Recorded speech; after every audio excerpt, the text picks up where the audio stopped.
네, 성경 말씀 함께 보도록 하겠습니다. 성경 말씀은 구약 성경 출애굽기 33장 1절에서 6절 말씀입니다. 출애굽기 33장 1절에서 6절 말씀을 제가 봉독하도록 하겠습니다.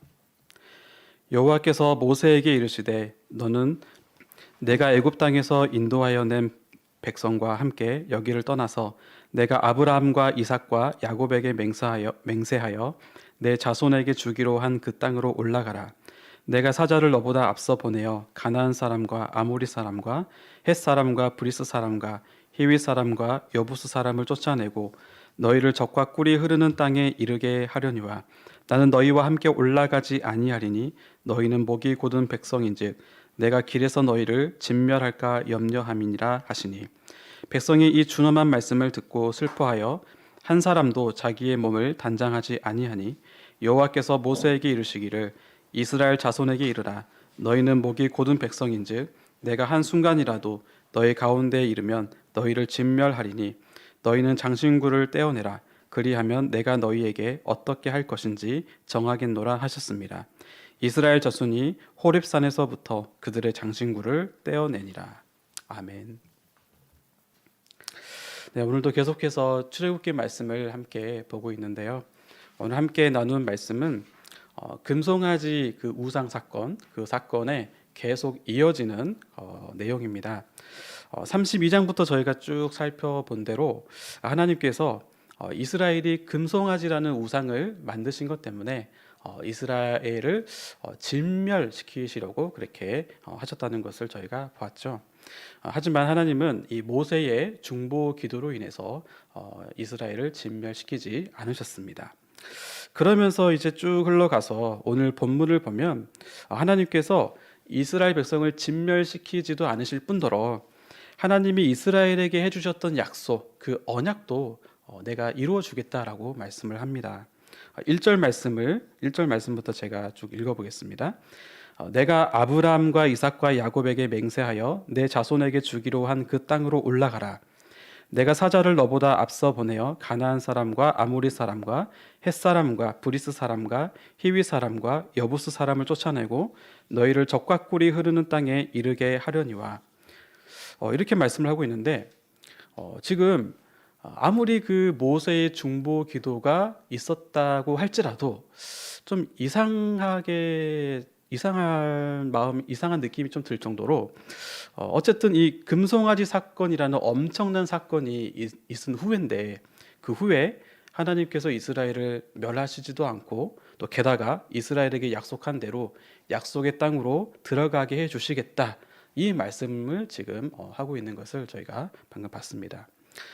그런데 그 다음에 이어지는 말씀을 보면 정말 참담한 말씀이 이어집니다.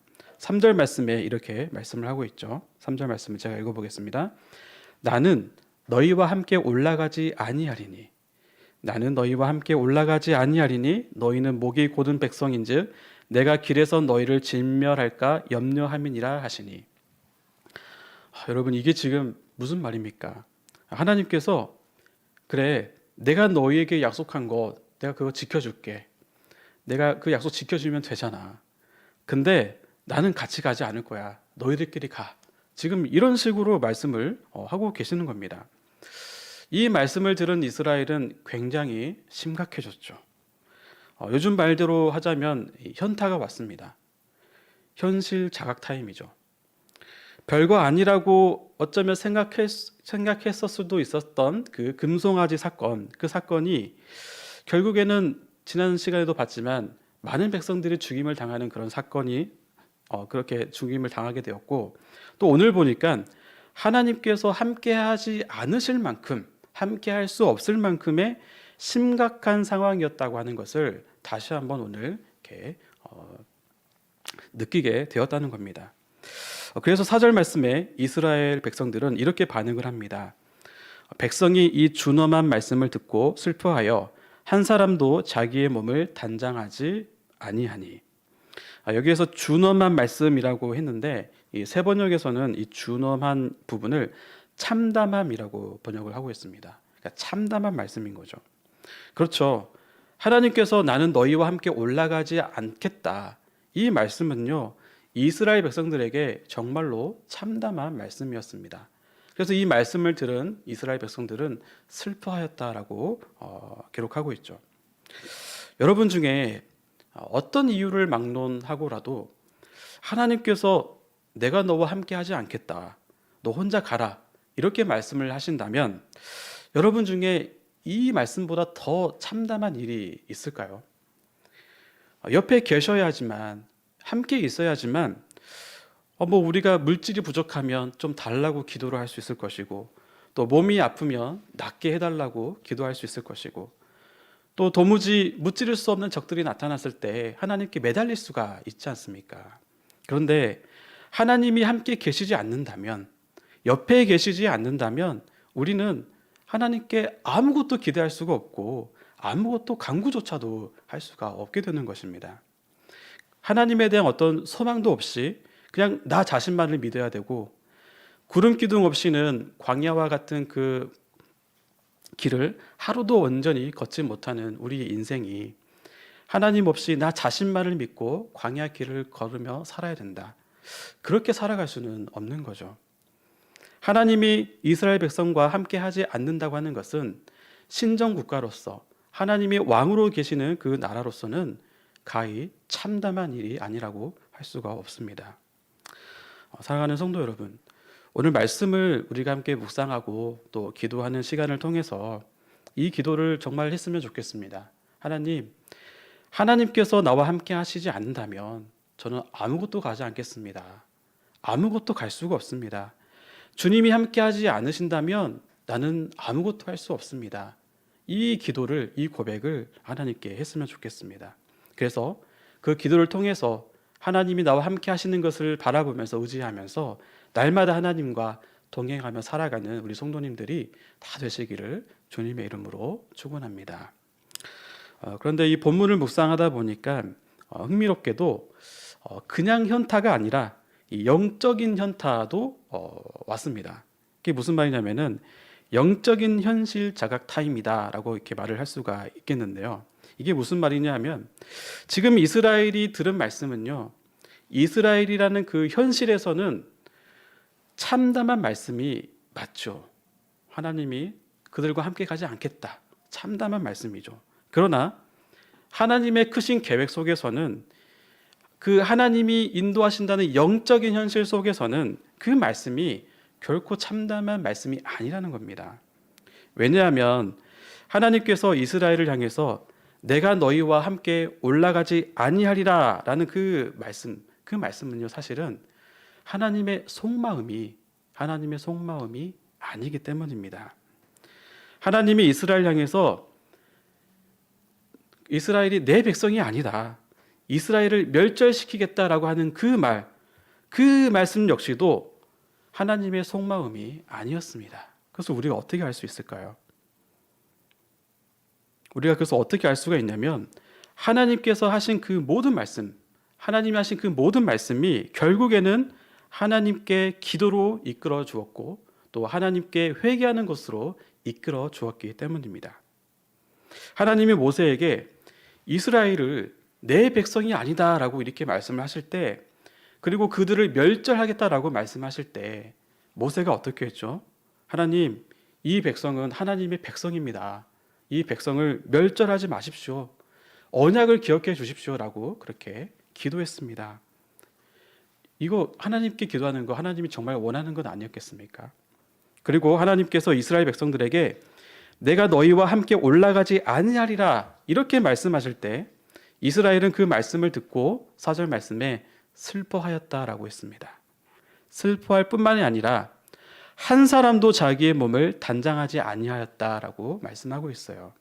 이 단장을 하지 않았다라는 것은 이 애굽에서부터 익숙해져 있었던 그런 우상과 관련된 것들을 모두 다 제거해 버렸다, 그런 뜻이거든요. 다시 말해서 이스라엘 백성들이 그 순간에 하나님께 참된 회개를 했다는 것입니다. 여러분, 이것이 하나님께서 이스라엘 백성들에게 원했던 그런 모습이 아니었겠습니까? 이런 내용을 살펴보게 되면 하나님의 그 크신 그림 속에서 하나님께서는 하나님이 택하신 그 백성들이 하나님께로 회개하며 돌아오게 하셨구나 라고 하는 것을 우리가 알 수가 있는 거죠.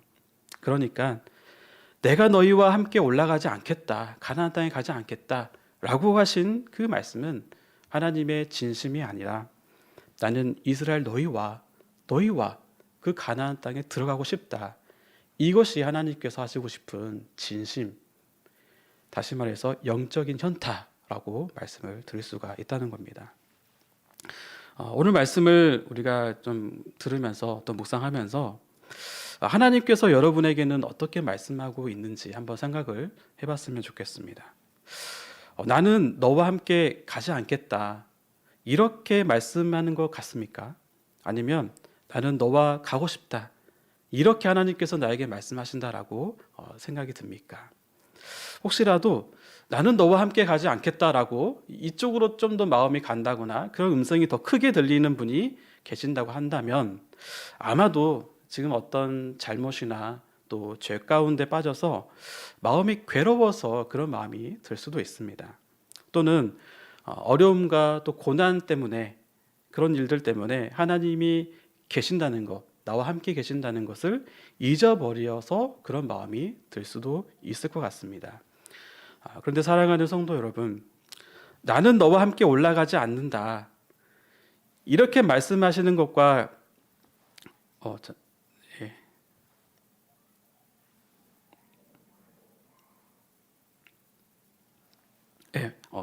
죄송합니다. 여러분이 나는 너와 함께 올라가지 않는다라는 이런 말씀으로 들리는 것 같다고 생각이 든다면 그때 그냥 그것 자체를 현타로 생각하지 마시고 영적인 현타로 생각을 했으면 좋겠습니다. 저와 여러분 모두는 하나님으로부터 항상 나는 너와 함께 가고 싶어라는 그런 음성, 그런 말씀을 듣는 자들이기 때문입니다. 우리는 모두 다 하나님의 백성이기 때문에 그렇다는 것이죠. 때로는 오늘 본문에서 이스라엘 백성들과 같이 하나님께서 우리에게 징계를 주실 때가 있습니다. 심판으로 인한 처벌이 아니라, 이 징계는요, 심판으로 인한 그런 처벌이 아니라 사랑하는 자녀에게 주시는 징계입니다. 징계를 주시는 이유는 그래서 언제나 우리와 함께 하시기 위해서, 또 우리를 위해서 징계를 주신다는 것입니다. 잠언 3장 12절 말씀을 보면 이렇게 말씀하고 있습니다. 대저 여호와께서 그 사랑하시는 자를 징계하시기를 마치 아비가 그 기뻐하는 자들을 징계함 같이 하시느니라. 또 히브리서 12장 8절에서 11절 말씀에는 이렇게 말씀하고 있습니다. 징계는 다 받는 것이거늘 너희에게 없으면 사생자요 친아들이 아니니라. 또 우리 육신의 아버지가 우리를 징계하여도 공경하였거든 하물며 모든 영의 아버지께 더욱 복종하며 살려 하지 않겠느냐. 그들은 잠시 자기의 뜻대로 우리를 징계하였거니와 오직 하나님은 우리의 유익을 위하여 그의 거룩하심에 참여하게 하시느니라. 무릇 징계가 당시에는 즐거워 보이지 않고 슬퍼 보이나 후에 그로 말미암아 연단 받은 자들은 의와 평강의 열매를 맺느니라. 아멘. 하나님은 우리를 사랑하시기 때문에 우리에게 징계를 아끼지 아니하시고 또 징계를 통해서 우리가 하나님께 회개하며 또 돌아가도록 인도해 주시는 우리의 참된 아버지이십니다. 그렇기 때문에 징계 중에 있다 하더라도, 우리가 징계 중에 있는 것 같다라고 느껴질 때라도 나는 너와 함께 가고 싶다라고 하는 그 영적인 현타를 우리가 늘 자각하면서 살아가기를 간절히 바랍니다. 마지막으로 하나님께서 여러분에게 나는 너와 함께 올라가지 않겠다, 이렇게 말씀하지 않으시는 그 이유에 대해서 말씀을 드리겠습니다. 나는 너와 함께 올라가지 않겠다, 이 말 자체가 하나님께 성립할 수 없는 이유, 그 이유를 말씀드리겠습니다. 그 이유는 저와 여러분이 이스라엘 백성들이 언약의 백성이었던 것처럼 저와 여러분이 하나님의 새 언약의 백성이기 때문입니다. 이 새 언약이라고 하는 것은 예수 그리스도를 통해서 예수님을 믿는 자는 영원히 하나님의 백성이 되고 하나님의 자녀가 되고 또 하나님께서 우리와 영원히 함께 하신다는 그 약속, 그런 언약인 것입니다. 오늘 설교 제목을 제가 함께하기 위한 하나님의 극단적 선택이라고 이렇게 붙여봤는데, 성경은요 처음부터 하나님이 지으신 사람과 함께 하시기 위해, 사람과 함께 하시기 위해서 기록된, 하나님의 열심히 기록된 책입니다. 그리고 마지막이라는 의미에서 제가 극단적 선택이라고 이렇게 사용을 했는데요. 이게 마지막이라는 의미에서 극단적 선택입니다. 이 마지막이라는 의미에서 극단적 선택은 임마누엘로 이 땅에 오셔서 하나님께서 우리와 함께 하시기로 선택하신 것, 바로 그것입니다. 여러분 잘 아는 것처럼 임마누엘의 뜻은 하나님이 우리와 함께 하신다, 그런 뜻이지 않습니까? 그리고 최종적으로는 우리 안에 성령님께서 거하셔서 우리 안에 영원토록 거하신다고 말씀하셨습니다. 그리고 우리 안에 거하십니다.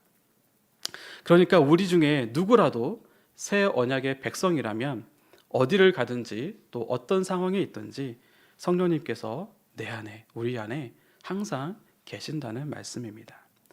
사랑하는 성도 여러분, 성령 하나님께서 언제나 우리 가운데 함께 하신다고 하는 것을 늘 기억하며 살아가시기를 바랍니다. 설사 우리가 죄 가운데 있다고 할지라도 성령님께서 탄식하시며 기도하실지언정 결코 우리를 떠나거나 너 혼자 알아서 해 라고 하지 않으십니다. 그 새 언약 안에서, 그 안전한 울타리 안에서, 그 안에서 살아가고 있다는 그 진리 가운데 우리 성도님들께서 안심하시면서 살아가기를 주님의 이름으로 축복합니다. 그러면서 이스라엘 백성들처럼 참된 회개를 하면서 살아가는 저희가 되었으면 좋겠습니다.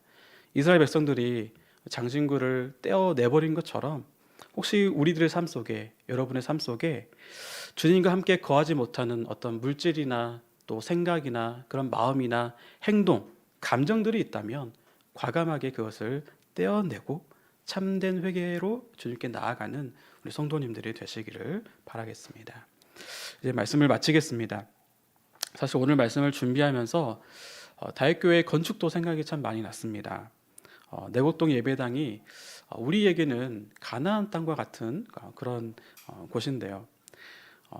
그 일을 우리가 해 나갈 때, 그곳을 향해 달려갈 때에 주님이 함께하지 않고 너희만 가라, 이런 일이 없는 다윗 공동체가 되자, 이런 그 말씀을 나눌까 또 생각을 해봤는데, 그런데 말씀을 준비할수록 그런 일은 절대 없겠구나라는 생각이 들었습니다. 사실 건축으로 인해서 우리가 참 많은 어려움들을 겪었고, 또 가장 가슴 아픈 거는 또 우리 안에서도 서로 의견이 있어서 상처를 주고받아서 또 관계가 어려움이 있는 그런 상황을 또 저희가 경험도 하고 있습니다.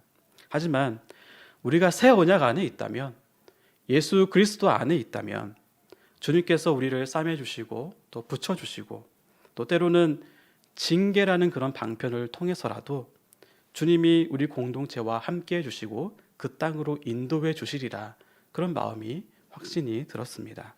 또 그런 마음을 가지고 소망을 품고 기도해야 되겠다라는 그런 마음이 들었습니다. 그것뿐만이 아니죠. 우리 각자의 인생도 마찬가지입니다.